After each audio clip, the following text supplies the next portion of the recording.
Hello, and welcome back to another episode of the Just Fantasy Baseball podcast. My name is Vince Damato, and I am here to get you everything that you need to be successful with your fantasy team this week. Let's get right to it. News and notes. We're going to start off with some injury headlines. JP Crawford was hit by a pitch and has broken his pinky finger. Looks like he is out for 4 to 6 weeks and is a pretty much universal drop in 12 team and anything smaller than that. Jacob Wilson, a very popular waiver wire pick this week, left the game with a hamstring injury, his first game after his first base hit, running the bases. He has a hamstring injury, lands on the 10-day IL. He is awaiting an MRI, so we are unsure about the severity of it, but Jacob Wilson is going to miss some time. This one's really sad. Christian Yelich is set to see a spine specialist. Yes, a spine specialist. Yikes. Potential season-ending surgeries on the table, which really it's too bad because Yelich was enjoying a phenomenal year. He was hitting .315 with 11 home runs and 21 stolen bases. So not good news out of Milwaukee for Christian Yelich. Royce Lewis, on the positive side, began a rehab assignment yesterday. And, of course, he doubled in his first at-bat.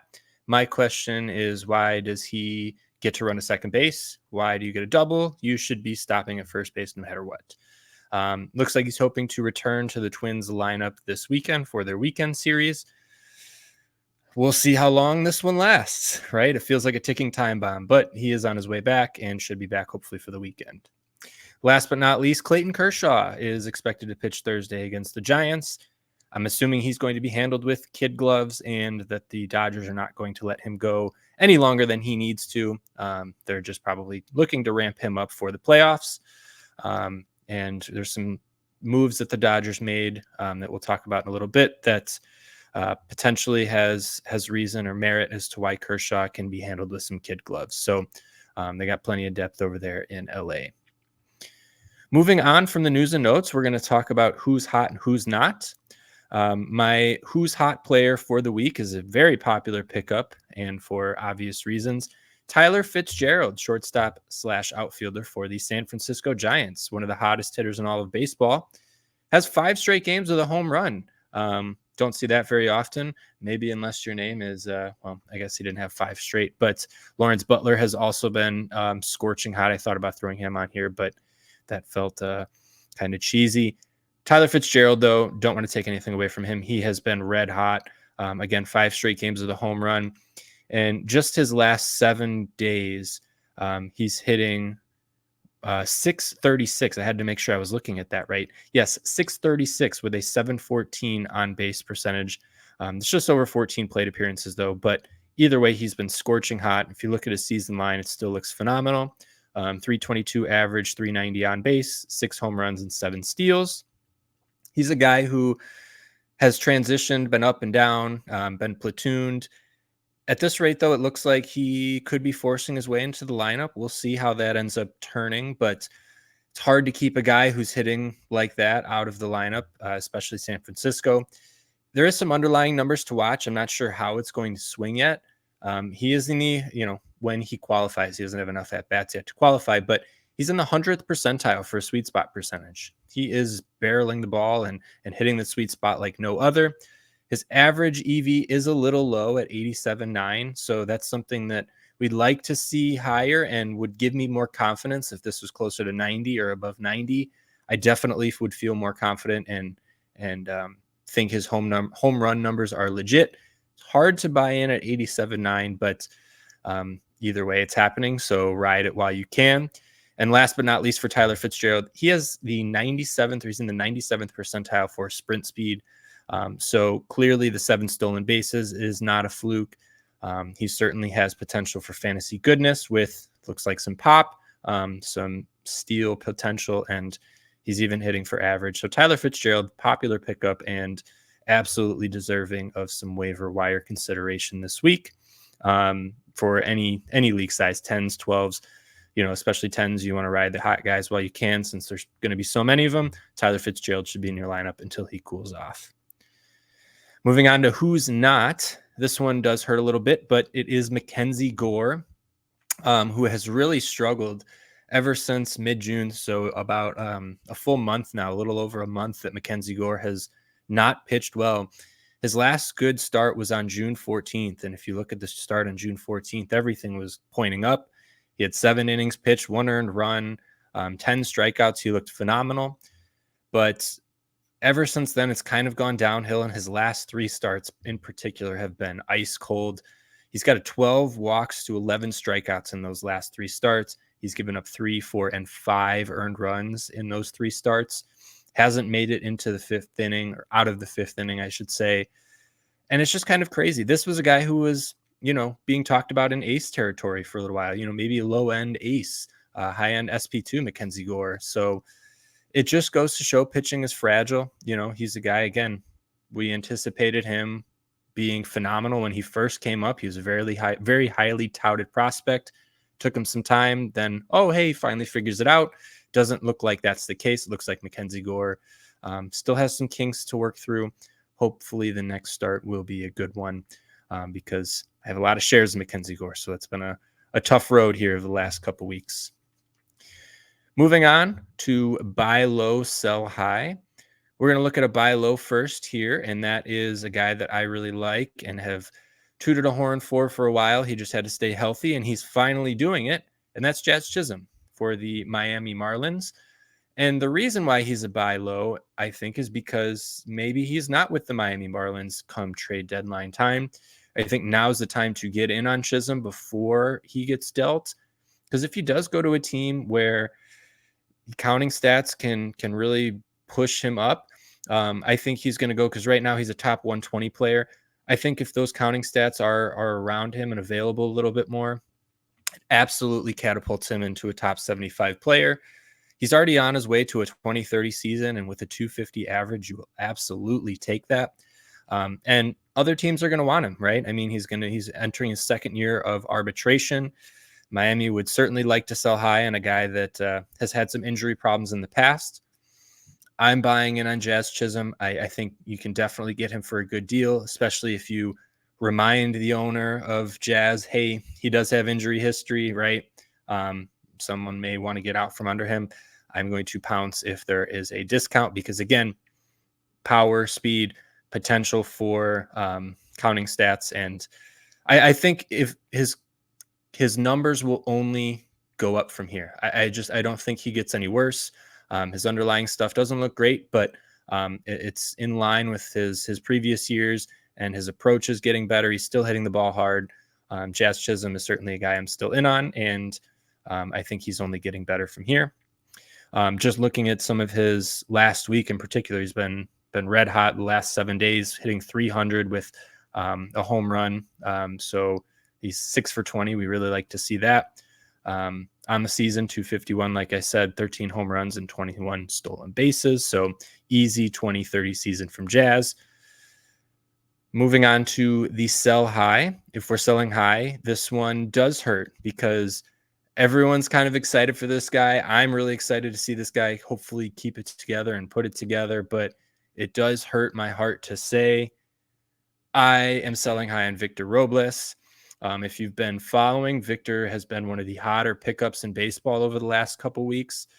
And again, this is a guy who was highly touted when he came up as a national, or with the Nationals, I should say. And it's crazy to see his downfall, his just how he came up and struggled mightily and never really put it together. And so he was kind of a guy that, we'll forget about him because he clearly doesn't have it. Maybe it's something between the ears, whatever. And ever since then, he's 27 years old and he's turned it around this season. Even last season was pretty solid from him. But if you look at just the last 28 days, which is, I guess, 37 plate appearances, more so the last 14 days, he's got a 385 average over the last 2 weeks. No home runs in that time, 1 home run over the last month. So this is why I think he's a sell high. There's just not enough juice fantasy-wise for it to excite me. He doesn't have enough power. He doesn't have enough speed. I mean, I guess I shouldn't say that. Speed, he's got 11 stolen bases this season. So he's certainly putting in some work in the speed department, but again, hitting atop Seattle's lineup, there's not too much run scoring potential there, right? I mean, their offense is the third lowest in runs scored this season behind the White Sox and Miami. And if you look at just his counting stats in particular right now, in 77 at bats, he's got 8 runs and 5 RBIs. Like, doesn't matter if you're hitting at the top of the lineup, if the lineup isn't scoring. I know there's still some sneaky potential sometimes there, but I just don't see it here. I think Victor Robles is a guy who he's going to hit at the top of the lineup, but he's also not going to give you potential top of the lineup return. I mean, if you look at the pace, if you extrapolate, which I know is dangerous, but typically it's dangerous for the other reason. If you extrapolate to 600 at bats, you're talking about a pace of 63 runs scored and 39 RBIs. It's just empty batting average for me. And on top of that, I think there's too much risk. I think there's risk that Robles ends up back to what he was. I think this could be a hot flash in the pan.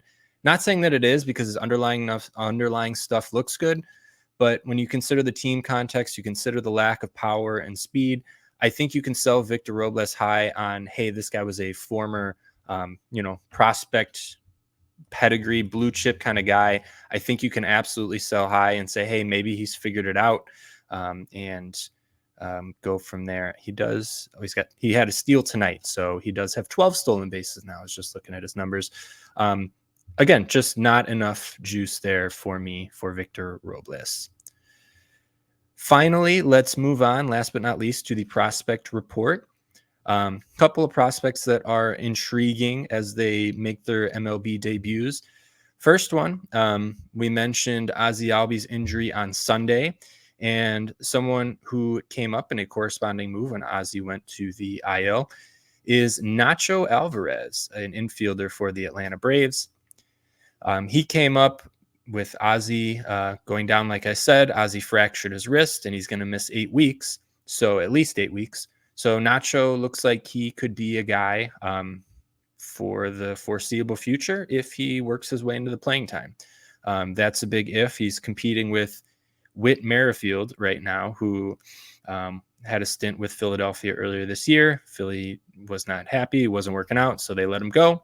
And Whit signed a contract with Atlanta. So looks like Nacho is going to be competing with Whit, but so far in 2 games, he's 1 for 9 with 4 strikeouts. So it's not like Nacho is forcing Atlanta's hand. But again, there's potential to stick due to Ozzie being out for such a long time. They'll likely give him a long leash. I absolutely believe that he's good enough to stick in an MLB on an MLB roster. But it's essentially going to come down to who proves it first, who proves that they belong, Nacho or Whit Merrifield.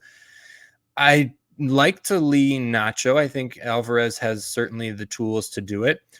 He doesn't have super loud tools, but just looking at his AAA line for this year, he hit 336, 432, 575 in AAA this year.